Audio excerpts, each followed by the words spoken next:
Assalamualaikum warahmatullahi wabarakatuh.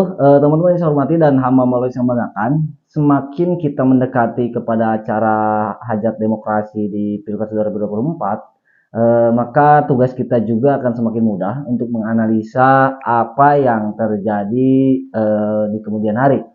Kenapa demikian? Karena para aktor-aktor partai politik, tokoh-tokoh nasional, mereka sudah tidak lagi menggunakan bahasa-bahasa simbolik, kemudian juga sudah tidak menggunakan lagi bahasa-bahasa kode ketika menyampaikan sesuatu kepada publik ataupun juga kepada masyarakat.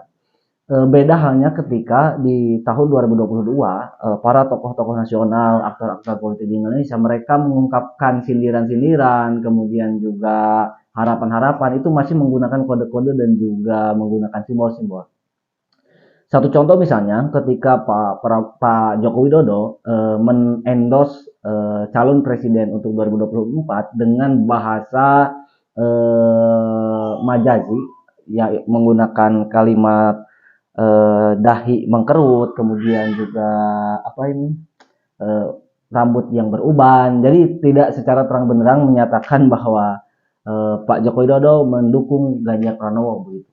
Kemudian juga Pak Hasto Kristianto ketika menyindir Partai Nasdem yang keluar dari posisi pemerintahan itu tidak secara terang benderang menyampaikan bahwa Nasdem sudah tidak lagi di pemerintahan, tapi dengan kalimat sindiran seolah-olah bendera yang disobek oleh Indonesia ketika merobek ke bendera warna birunya Belanda pada waktu itu, dan Pak Hasto publik menilai kalimat Pak Hasto tersebut birunya itu adalah birunya Partai Nasdem yang kita tahu 10 tahun Nasdem bersama Pak Joko Widodo mendukung support terhadap pemerintahan, hari ini justru malah mendukung Anies Rashid Baswedan. Nah, itu kejadian di tahun 2022. Hari ini di tahun 2023, tokoh-tokoh nasional sudah secara terang benderang low contact, semua masyarakat umum publik bisa menafsirkan apa yang disampaikan oleh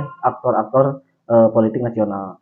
Kemarin ketika Ibu Megawati Soekarnoputri mendeklarasikan sosok Ganjar Pranowo sebagai bakal calon presiden dari Partai Nasdem dari Partai PDI Perjuangan secara resmi dideklarasikan, dan satu hari setelahnya Pak Jokowi ditanya dan menyampaikan kepada awak media terkait siapa kira-kira sosok calon yang akan mendampingi Pak Ganjar sebagai wakil presiden.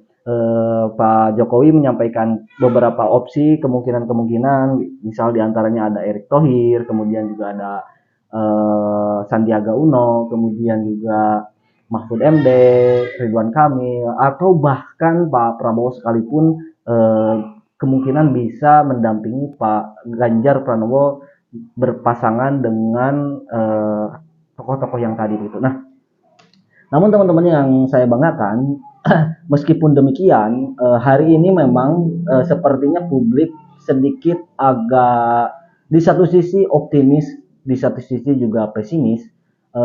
Bagi kelompok-kelompok pendukung Ganjaris, mereka hari ini sudah sedikit agak optimis melihat hasil survei Ganjar selalu unggul, kemudian juga sudah secara resmi restu dari Ketua Umum PDIP kepada Pak Ganjar, kemudian juga relawan semakin bermunculan. Hanya saja ada beberapa catatan menurut saya ketika hari ini Ganjar sudah resmi dicalonkan PDI Perjuangan.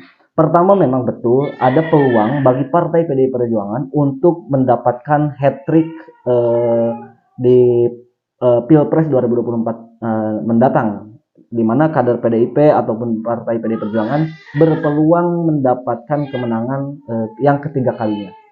Betul. Tapi yang catatan saya yang kedua adalah ketika PDI Perjuangan dengan legowo dengan PD-nya maju mencalonkan diri Ganjar Pranowo dengan hanya satu partai politik, yaitu dalam artian Partai PDI Perjuangan, yang kita tahu PDI adalah partai nasionalis, maka menurut saya peluang hat-tricknya Partai PDIP akan sedikit agak berat, bahkan berpotensi bisa dikalahkan oleh calon pasangan-pasangan dari pasangan koalisi yang lain. Artinya bahwa kalaulah boleh sekalipun PDI Perjuangan sudah memiliki golden ticket, harapan saya atau masukannya adalah bahwa PDI Perjuangan harus menggandeng satu partai politik Islam.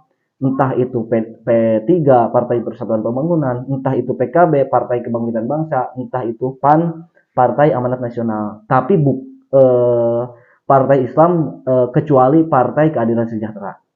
Jadi rekomendasi untuk bisa menggandeng partai Islam itu hanya ada 3 opsi.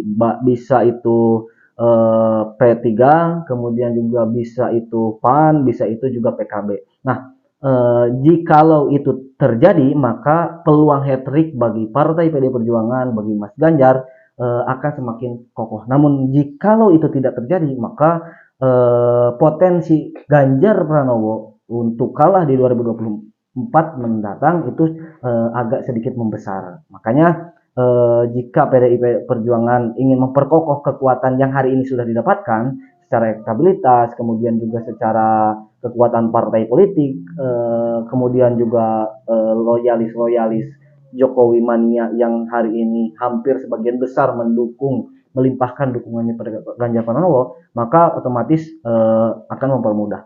Dan itu teman-teman, saya kira jadi sekalipun Ganjar Pranowo sudah di atas angin secara elektabilitas dan juga popularitas, satu masukan yang menurut saya harus dipertimbangkan adalah bagaimana caranya agar PDI Perjuangan, jadi cek saya mah ya, PDI Perjuangan itu sekarang sudah tidak begitu penting siapa wakilnya, tapi bagi PDI Perjuangan harus mementingkan siapa partai koalisinya gitu.